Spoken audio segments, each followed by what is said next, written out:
los adornos como tal en una procesión comienzan desde el siglo XIX y no en la Semana Santa, sino en los rezados. Se dan la primera utilización del duropor y esto es un banderazo de salida porque al final el duropor fue un material que se integró y se concilió perfectamente, de donde comprobás que sí, que el arte en las andas, que los adornos procesionales sí pueden conmover, sí pueden tocar a las personas.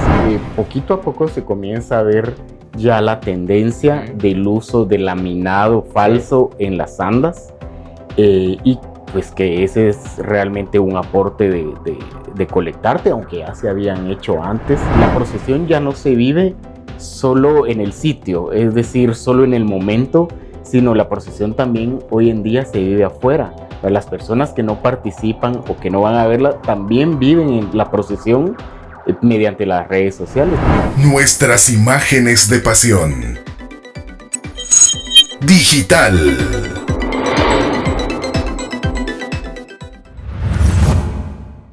Hola, ¿qué tal? Bienvenidos a esta nueva edición de Nuestras Imágenes de Pasión Digital, el podcast donde cada 15 días abordamos temas de sumo interés de la Cuaresma y Semana Santa de nuestra Guatemala, que se vive los 365 días del año en nuestro país, no solo en la ciudad capital, la antigua Guatemala, sino en todo el territorio guatemalteco. Y bueno, hoy un tema sumamente interesante, hablaremos de los adornos procesionales, de la evolución de los adornos procesionales a través de los tiempos, los materiales, cómo se desarrollan los adornos procesionales actualmente, como lo hemos visto en los últimos años, pero también tomando de base los adornos de antaño, las grandes personalidades que conocimos a lo largo de los tiempos, elaborando adornos en las diferentes hermandades, en los diferentes templos, en las diferentes iglesias para esos cortejos que engalanan la Cuaresma y Semana Santa guatemalteca. Y qué mejor que tener con nosotros al licenciado Juan Carlos Pérez, experto en esta rama, experto en este tema, para platicar acerca de esa evolución que han tenido los adornos procesionales, la altarería guatemalteca y demás materiales y todo lo que se ha desarrollado. Juan Carlos, bienvenido a Nuestras Imágenes de Pasión Digital. Qué gusto tenerte por acá para abordar este tema que seguramente para tu persona es de todos los días del año, el adorno procesional. ¿Cómo estás? ¿Qué tal, Luis? Muchas gracias. Gracias por la invitación. Pues sí, como bien dices, pues es prácticamente un tema de todos los días del año. Es más, en este momento, pues en estos días pues ya estamos preparando proyectos y arrancando algunos ya para la próxima Cuaresma y Semana Santa. No salen de uno y están pensando en el otro. Uno dice, el cortejo procesional ingresa al templo y seguramente ya se está pensando en el cortejo del próximo año, pero también en áreas de mejora, en algunas cuestiones que durante el recorrido se ven y seguramente irás pensando en el recorrido del otro año, quizá esto no, quizá esto sí. Así se maneja, ¿no? Sí, claro, y definitivamente cada año es una experiencia nueva y renovada. Entra a la procesión y siempre platicamos esto, que lo podemos inclusive ahondar un poquito del lado o del tema o de la rama de la psicología, porque es como tener metas a corto plazo o metas que tienen caducidad cada año. Estos proyectos tienen caducidad cada año y el próximo año todo es nuevo, aunque pudiéramos pensar, bueno, es el ritual, es la tradición de todos los años, pero al menos en estos aspectos estéticos de una procesión, cada año es empezar de cero, porque lo que se hizo el año que recién pasó, pues ya fue, sí, ya quedó en la historia y hay que iniciar de nuevo, nuevas ideas, qué se va a plantear, qué mensaje se va a plantear el próximo año. Entonces es como iniciar un nuevo proyecto que tiene su culminación al siguiente año. Entonces así es como un círculo de año tras año, sin, pues cuando uno se da cuenta, ya pasaron varios años y nunca se detiene.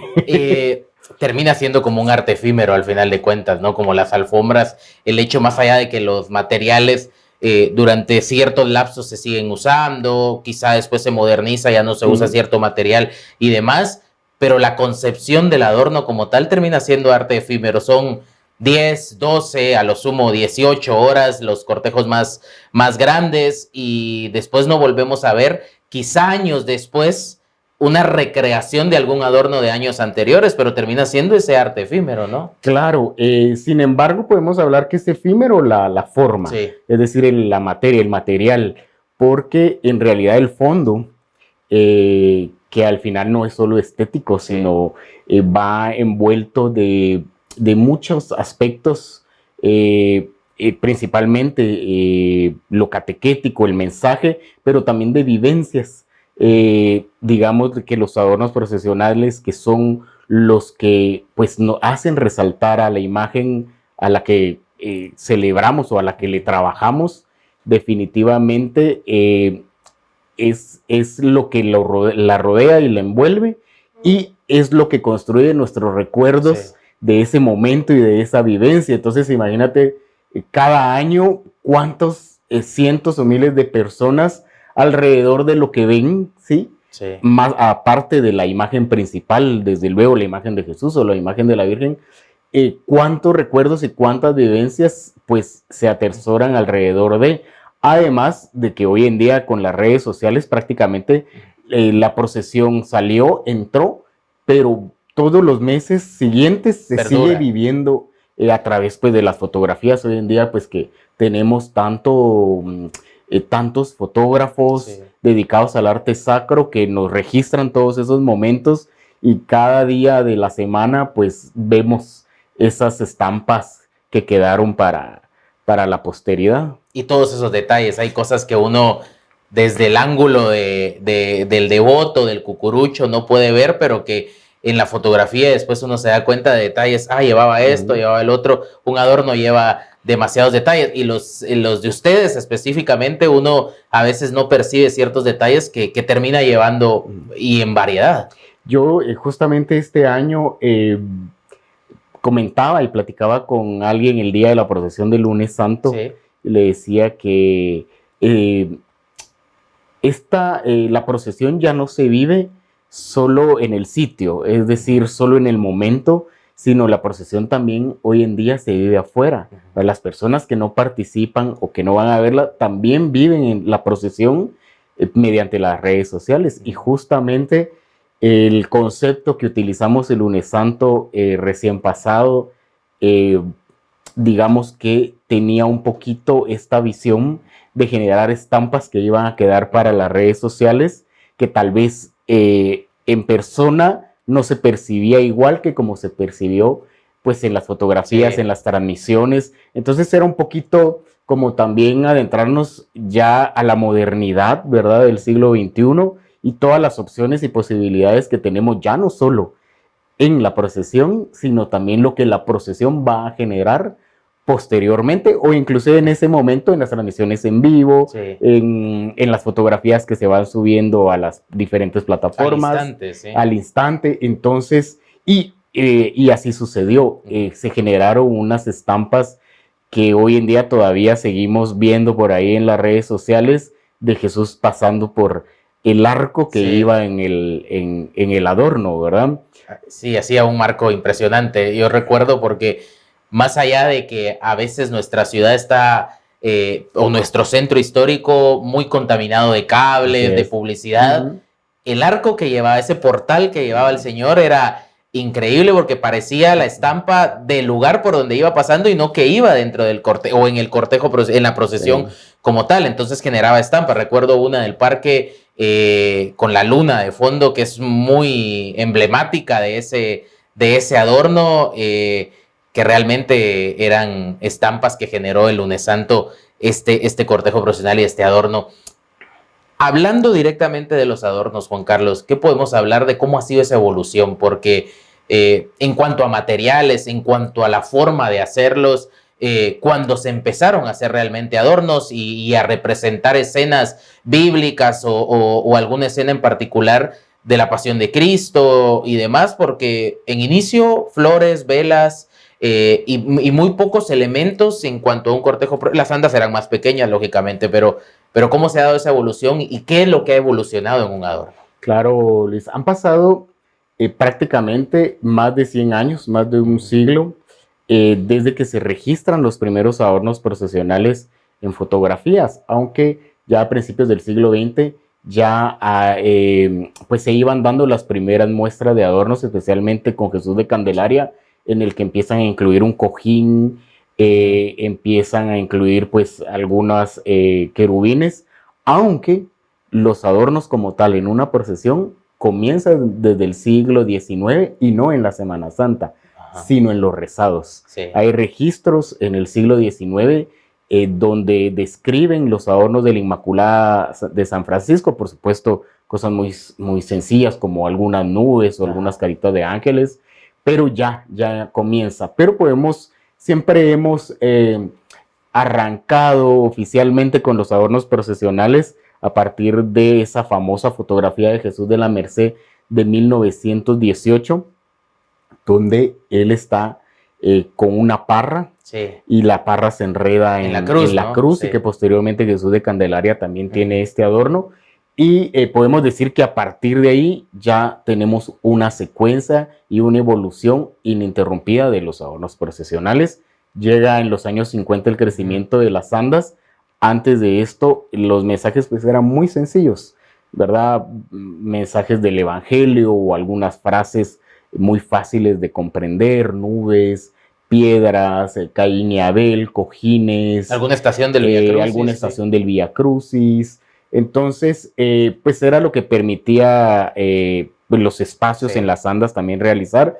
Sin embargo, era muy primoroso y de una calidad artesanal, pero increíble. Por ejemplo, nosotros si analizamos los adornos de Jesús de la Merced de todas esas décadas, años 20, 30, todo lo que se registra en fotografías, realmente los adornos tienen una calidad y un primor excepcional, además que también la utilización de las imágenes de gran calidad, como los niños de Clarita Soto, sí, que así los conocemos, pero es los niños de la familia Soto. Por ejemplo, utilizaban ángeles de gran calidad. Entonces, digamos que esto, las ovejas de Jesús, las ovejas centenarias de Jesús de la parroquia. Entonces, todos estos detalles pues nos permitían tener esas estampas pues maravillosas que se quedaron registradas en la historia y en el crecimiento de las andas, como decía anteriormente, en los años 50, y en los espacios ya requieren otras soluciones. Entonces comienzan alegorías un poquito más complejas porque necesitamos poner más elementos. Sí, llenar el espacio. Llenar el espacio y bueno, van las décadas de los 60, 70, todavía de una manera un poquito artesanal en la mayoría. Sin embargo, ya hay hermandades como por ejemplo la del Calvario en la procesión del Santo Entierro, que ya comienzan a utilizar otro tipo de materiales un poquito más actuales para el momento, como por ejemplo ya en los 80 vemos uso de plexiglas en el Calvario, vemos uso en los 70 de hojalata. También, digamos, comienzan a recurrir ya a artistas de la plástica guatemalteca como Max Sarabia, sí, que realiza ciertos adornos también muy pues icónicos, como el adorno donde va en una orquídea una orquídea de gran tamaño, el Señor sepultado del Calvario. Entonces, que ya requieren cierta complejidad. Entonces también ya en los 80 tenemos la introducción del Duroport y eso hace un parteaguas y un cambio radical en las posibilidades que habían hasta ese momento de hacer adornos, que se utilizaban pues cartón, papel, las flores de tela. O materiales más pesados también. O materiales inclusive más pesados, pero en los 80 o a finales de los 70 se dan la primera utilización del Duroport, y eso es un banderazo de salida, porque al final el Duroport fue un material que se integró y se concilió perfectamente con los adornos. ¿Por qué? Las andas eran más grandes, ofrecía un material más liviano, un material que nos permitía, o que nos permite de hecho, pues soluciones o detalles más elaborados. Es moldeable, Es ¿no? moldeable, Sí. más artísticos. Entonces, que por ejemplo antes, si se hacía una arquitectura falsa, pues se Ajá. utilizaba el papel maché, el Duropor vino a solucionar y a permitir hacer detalles mucho más elaborados. Hablando de ese parteaguas, ¿no? El Duropor, ¿qué materiales dirías que hasta nuestros días permanecen y que normalmente se siguen utilizando? Porque el Duropor se usa menos, ¿no? Han aparecido otros materiales, mucho más artístico también, los materiales que se utilizan, mucho más artísticos. Claro, hay hermandades, hay procesiones que siguen utilizando el Duropor, y cuando uno ve una procesión que tiene Duropor y la que no lo lleva, o sea, la calidad artística es bastante diferencial, ¿no? Pero, ¿qué material crees que ha perdurado en el tiempo o qué técnica ha perdurado en el tiempo que hasta hoy se sigue utilizando? Bueno, creo, aunque no es valorado en todos los lugares, pero afortunadamente pienso que las flores artesanales son un elemento que está muy vigente y sobre todo un elemento que quizá lo vemos a la ligera, pero que es realmente un detalle o una artesanía que se desarrolló exclusivamente para los adornos de Semana Santa. Desde luego, pues las técnicas se utilizaban para otros elementos como ramos de flores, pero el desarrollo que ha tenido y los artistas, artesanos que han aprendido estas técnicas a lo largo de un siglo, digamos que podemos decir que crearon un detalle que es único y exclusivo de nuestra Semana Santa. Por eso hay algunas personas, digamos, un poquito más tradicionales que se ofenden cuando se utilizan flores de manufactura industrial, por ejemplo, decimos flores chinas, ¿verdad? Sí. Y ciertamente tienen razón, teniendo nosotros ese tesoro. Sí. Las flores artificiales, digamos, porque las nuestras son artesanales, son ¿no? hechas específicamente para eso. Sí. Entonces, eso tiene un plus muy importante y afortunadamente todavía hay artesanos que las realizan, inclusive ya se ha hecho un relevo generacional y ya hay jóvenes realizando flores artesanales. Entonces, afortunadamente creo que tenemos vigente y tenemos asegurada la permanencia de este trabajo artesanal, que es el que ha permanecido, aunque no todos lo valoran como tal. ¿Cuál dirías que es la técnica que prevalece hoy por hoy? ¿O cuál es la técnica, materiales y cuál es la forma de realizar un adorno hoy por hoy que digamos podríamos llamarle la tendencia o la forma de hacer correctamente los adornos? ¿Cuál utilizan ustedes? ¿Por cuál se desenvuelven ustedes en Colectarte?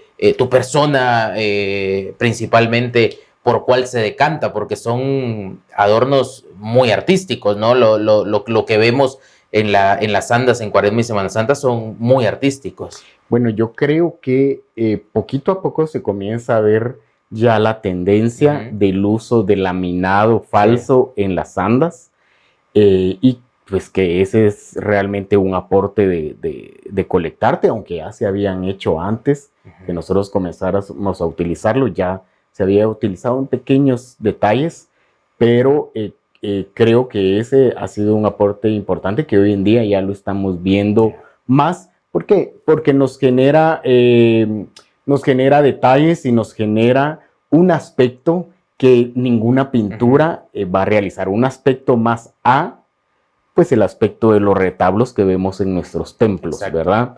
Entonces, pues esa es la ventaja, pues hoy en día es más accesible, desde luego, adquirir estos materiales, tanto económicamente como en encontrarlos en el mercado. Y pues veo que poco a poco, esto ha dado también un aspecto, como bien decías, más fino, más elaborado, como más artístico.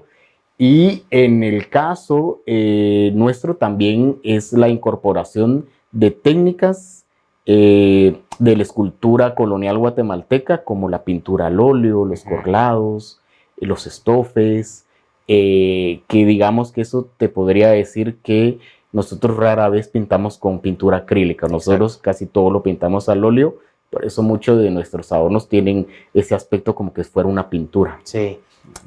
Veo, no sé cómo se llama la técnica, me lo dirás, pero he visto en los adornos de Colectarte esto de representar a las imágenes, no tanto como las imágenes de vestir, sino también ponerlas como que fueran de mármol, de piedra. Esa es una técnica también que he visto en varios adornos, el hecho de representar a las imágenes de esa forma también, que creo que es algo que se ve muy artístico. Al final pareciera que las mismas esculturas, como las vemos del arte de años, y esos grandes escultores en algún momento efectuaron en mármol, en piedra, pues que van encima del anda procesional también. Bueno, se ha procurado de alguna manera más estudio anatómico en la proporción de las imágenes que se han colocado en ciertos adornos, y desde luego la facilidad de la reproducción en fibra de vidrio también es algo pues que ha apoyado, que nos ha ayudado mucho,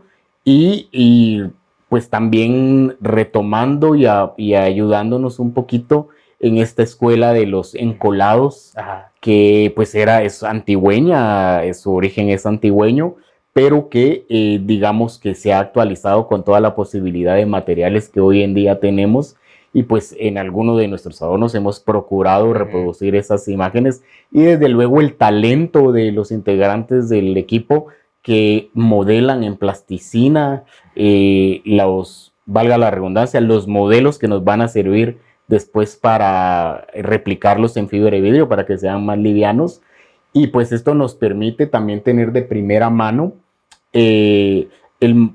poder corregir, poder decir esta mano está desproporcionada, le falta altura, y todo esto pues que ya pues requiere como más estudio, ¿verdad? Anatómico, de proporción, de balance, de ritmo, etcétera. Que es importante cuando se vuelve un adorno artístico, pues tiene que llevar toda esa investigación, todo ese estudio, todo lo que significa al final de cuentas las proporciones que mencionas. Dentro del adorno, creo que una parte importante también, Juan Carlos, es el tema de la vestimenta de las imágenes, ¿no? Hay que saber hacerlo, hay que saber, creo que no está del lado del adorno, no solo la imagen central como tal, sino las imágenes que complementan el adorno, que vayan también de acuerdo a las proporciones y correctamente vestidas. Eso es parte de ustedes también. Vos personalmente he visto que también estás como mayordomo, has fungido como mayordomo de distintas imágenes, y eso también creo que va de la mano con el tema del adorno. No lo podemos dejar como que alguien más lo haga y quizás no tiene relación con el adorno. Claro, eso es algo pues que realmente se debe y debemos de agradecer muchísimo en los distintos pues hermandades donde hemos colaborado, que nos han permitido poder apoyar no solo en las cuestiones del adorno, sino también poder tener una totalidad artística, porque no solo es hacer el adorno, sino también es diseñar, por ejemplo, la túnica de Jesús o el manto de la Virgen, y no solo es diseñarlo y supervisarlo y asesorarlo con el bordador, sino también después ataviar a las imágenes principales que nos permiten, digamos, poder tener una totalidad artística y que todo vaya, digamos, de acuerdo a un mismo estilo y a un mismo, obviamente siempre respetando el estilo propio de cada una de las imágenes principales, es decir, Jesús Nazareno, la Virgen, porque en cada lugar pues tiene mantener su iconografía, una forma, un estilo de vestirse, ¿verdad? Entonces, pero pues hemos tenido la fortuna de que confían en nosotros en eso, y pues se trabaja desde el diseño de la túnica hasta el adorno y vestir a la imagen. Sí, ¿verdad? Que todo sea uno solo, ¿no? Que sea, que vaya de la mano todo. Que muchas veces no sucede, ¿verdad? Y a veces vemos, digamos, un poquito ese divorcio. Ese desfase, ¿no? Y se nota desde la paleta de colores. Creo que eso es muy importante en cuanto al desarrollo del adorno. Me imagino en algún punto, bueno, de qué color va a ir vestido Jesús, o si no se ha hecho y se va a hacer la túnica, pues hagámosle una túnica manteniendo la iconografía, lógicamente, de la imagen, pero creo que tiene que ir todo hasta en la paleta de colores, porque si no después ve uno, como decís, un divorcio en ese sentido. Al momento de realizar un adorno, ¿cuál crees que es la parte más, cuál es dentro del mismo proceso, Juan Carlos? Hablemos del proceso, ¿en qué momento llega la parte más complicada, la que no deja dormir, digámoslo así? Cuando hay atrasos. Sí. Cuando hay atrasos, ahí empiezan un poquito los nervios.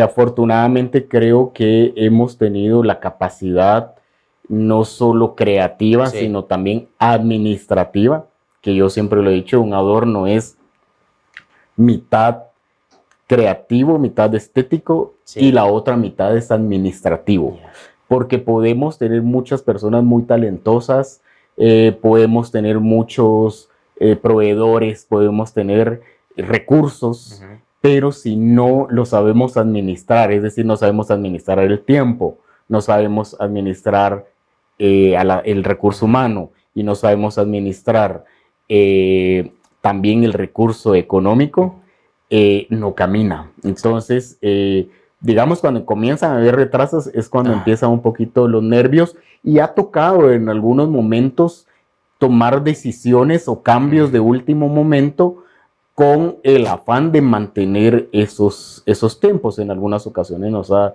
sucedido, desde luego, pero afortunadamente también he tenido pues te puedo decir, la bendición de siempre colaborar con personas, digamos, que tienen esa apertura, que no se casan con la idea y nos permiten la flexibilidad de, en algún momento se necesite hacer un cambio por falta de tiempo, inclusive algunas veces es por falta de, al momento de colocarlo, no nos gustó. Exacto. Entonces no vamos a sacrificar algo que no nos gustó, porque como está en el dibujo, que muchas veces sucede, tiene que ser como se aprobó en el dibujo.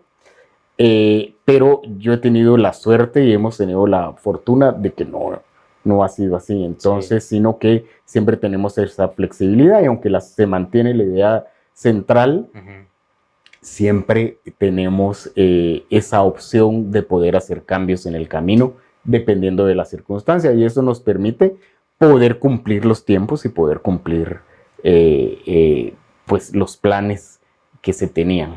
Juan Carlos, para ir cerrando, ¿cuál es ese adorno que te queda en la mente? Seguramente debe ser por experiencia, por anécdotas vividas en una bodega de adorno, porque cuando ves salir el anda procesional decís, lo imaginé justo como está en este momento, sin demeritar el resto, pero seguramente hay uno que en tu corazón, en tu mente está de decir, este adorno es como lo plasmé en algún momento en la idea. Ahora que dijiste los dibujos, me viene a la mente el dibujo, el diseño en la revista reciente del centenario de la parroquia, y ver esa idea central, no esa idea inicial. Pero ¿cuál es ese adorno que hoy decís? Creo que este adorno es, no hablemos de mejor o peor, pero el que queda aquí guardado. Bueno, es que realmente tendríamos que dividir los adornos que nos marcan por la vivencia y los adornos que nos marcan ya por el resultado final, ¿verdad? Sí. Que a veces unos tienen pues vivencias más entrañables que otros, pero si fuera por las vivencias, realmente la mayoría han sido vivencias muy hermosas, y que pues obviamente esas vivencias son las que nos permiten tener todavía el deseo y las ganas después de tantos años de seguir haciéndolo, ¿verdad? Pero si hablamos estéticamente, yo pienso que en cada hermandad, en cada lugar donde hemos trabajado, ha habido un adorno que me ha marcado, y me ha marcado por las vivencias el día de la procesión. Me han tocado experiencias en las que hasta he visto gente llorar o con lágrimas en los ojos de lo emocionado de ver a Jesús tan hermoso. Y eso me pasó, por ejemplo, en el 2014 en las Beatas de Belén con el adorno sevillano. La gente se sentía un ambiente, la gente no creía que las Beatas de Belén llevara un adorno de esa calidad y de ese nivel, aunque en las Beatas de Belén hay otros adornos hermosos que realizamos en su momento, pero ese día fue muy especial. Lo mismo se replicó en el Domingo de Ramos del 2017 con el adorno de Osana. Había algo muy especial ese día en la procesión. La gente estaba muy conmovida con el tema del adorno, con el adorno. Que justo era Sí. lo que representa el día, ¿no? Y justamente en la tarde un amigo se acercó y me dijo, Juanca, gracias por... Y se le cortó la voz y Sí. se puso a llorar. Hacía mucho tiempo que no veía a Jesús de los Milagros tan hermoso. Lo mismo, la misma vivencia tuvimos en San Bartolo en el 2019 con el adorno de los mártires, que te puedo decir... Que era el que era como mármol, ¿no? Sí, que te puedo decir que estéticamente ese es el mejor adorno que para mi gusto hemos realizado. Sí. Por la calidad, la perfección, lo que el adorno repercutió con el tiempo. Todavía seguimos viendo imágenes de ese adorno. Y esto mismo lo hemos vivido varias veces en la parroquia. Sí. En la parroquia ha sido muy especial. En la parroquia, por ejemplo, el adorno del año pasado de las edades fue un adorno donde todo el día, de hecho, desde antes que se terminara el adorno, ya se sentía esa sensibilidad por el tema del adorno. Cuando se hablaba del tema en un programa y todo, ya se sentía. Veníamos de esta etapa tan difícil que fue la pandemia, y este tema que hablaba de lo efímero de la vida y que nuestra única esperanza estaba en Cristo, fue algo que conmovió demasiado a las personas ese lunes santo, y tuve muchas experiencias que si te contara necesitaríamos mucho tiempo, pero de sensibilidad, de donde comprobas que sí, que el arte en las andas, que los adornos procesionales sí pueden conmover, sí pueden tocar a las personas, y que sí es una parte importante de todo este conglomerado de detalles que es nuestra Semana Santa. Definitivamente, hay que hacer un programa solo de vivencias, entonces, de vivencias, de experiencias previo a la elaboración, durante la elaboración y por supuesto en el cortejo procesional. Juan Carlos, te agradezco mucho el habernos acompañado, el haber aceptado la invitación.